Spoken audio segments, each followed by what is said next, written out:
the issue of terrorism, I mean, is it, I'd say it's all pretensions. We have to go back and see. I mean, I sometimes I'm provoked to say, why did the United States put us in the list of the willing when this war broke out a number of years ago? Mm-hmm. Why were we put in that list? We didn't even ask for that. We didn't even talk about how that alliance of the willing was formed and who was in it and who was out of it, but we were in it anyway. And the United States was there to publicize or even talk about Eritrea being one of the willing. Our problem with terrorism goes back probably since independence or since the freedom of this country. But let's focus on... You may go and refer to some of the documents found in Afghanistan. Sure. After the fall of Taliban. We were categorized as infidels by those who felt they were for an ideology that should spread and change the shape of this region and the world at large. I mean, what about the courts, though? What do you think of the courts? Are they, and why do you support them? It's a misunderstanding. It's a deliberate distortion of facts, and even before the courts came, since the early 90s, it was presumed or told that there are terrorists in Somalia. It's not a surprise to us to know that there are terrorists in the United States, in Europe, in this region and outside the region. We're talking about individuals. It's very astonishing after so many years now, after the declaration of war on terror, at least 5-6 years from now, nobody knows where this enemy is to this day.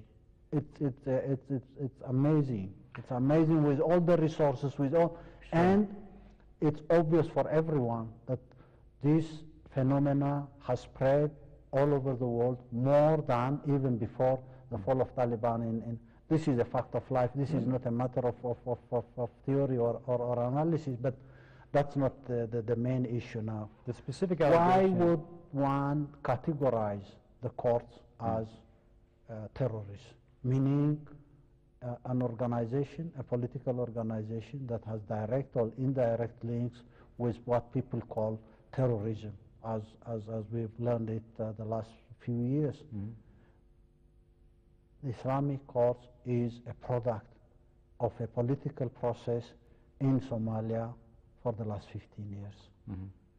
Is it representative of everybody else in Somalia? No, definitely no. Does it represent the future? Definitely no. But it's a product of a process in Somalia. 15 years of chaos, 15 years of warlordship, 15 years of negligence from the international community, and this became a product. And it's also a product, a social and cultural product of the fabric of Somalia. You have to understand that all Somalis are Muslims. There are no Christians in Somalia.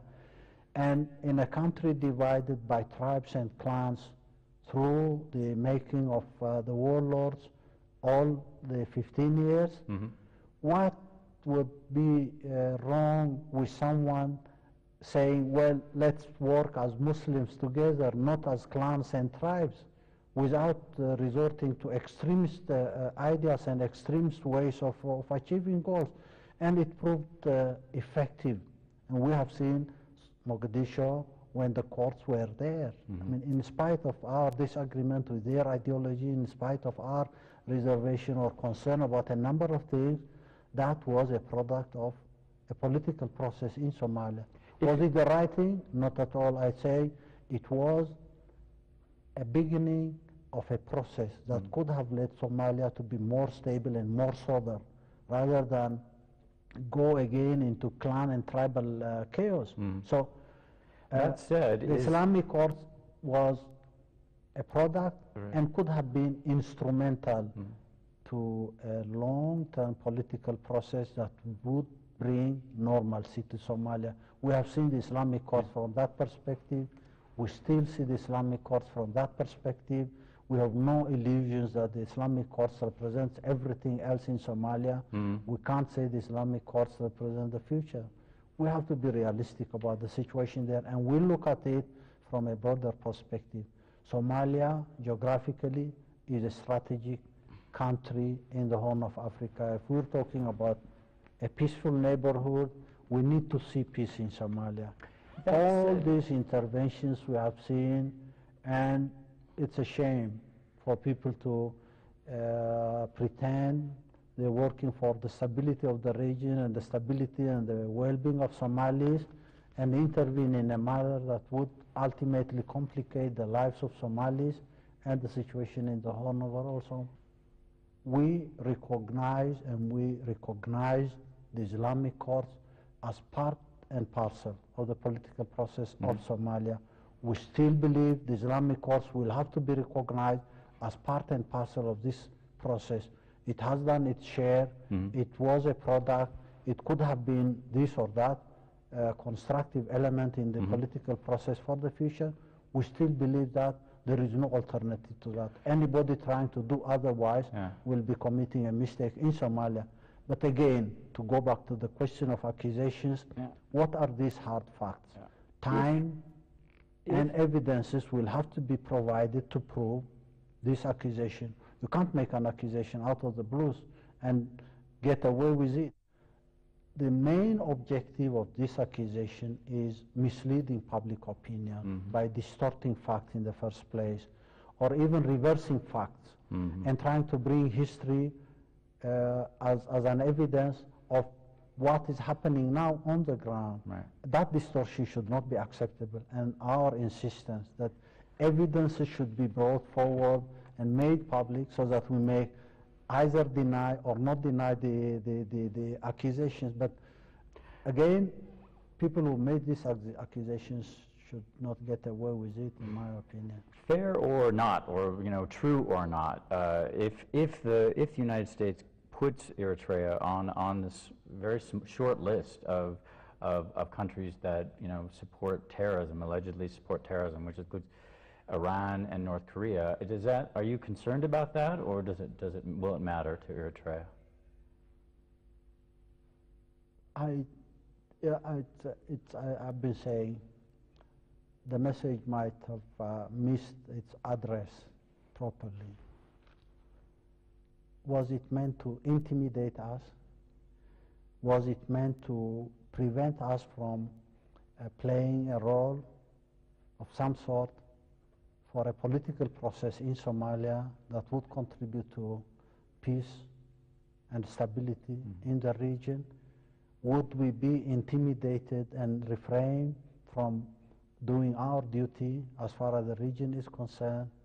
What exactly was meant by that accusation is a puzzle.